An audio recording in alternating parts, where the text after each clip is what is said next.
কি খুব চিন্তা হচ্ছে, টেনশন হচ্ছে? কিচ্ছু না, বিন্দাস বিন্দাস। এটা ভারতীয় টিম, চ্যাম্পিয়ন টিম, চ্যাম্পিয়ন মতন খেলবে। আর নিউজিল্যান্ড যথেষ্ট ভালো টিম, তারাও লড়বে, কিন্তু ভারত কি ছেড়ে কথা বলবে?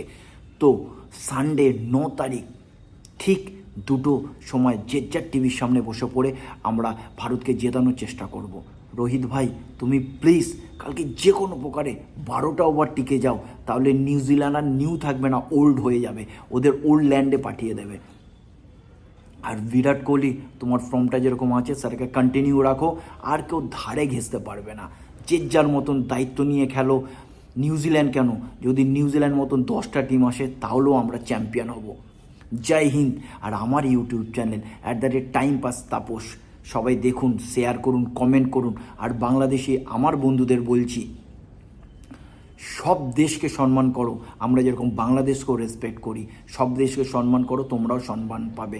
তো কালকে যখন তোমরা টিভির সামনে বসবে, যেই দল ভালো খেলবে তাকে সাপোর্ট করবে, সে ইন্ডিয়া হোক আর নিউজিল্যান্ড হোক।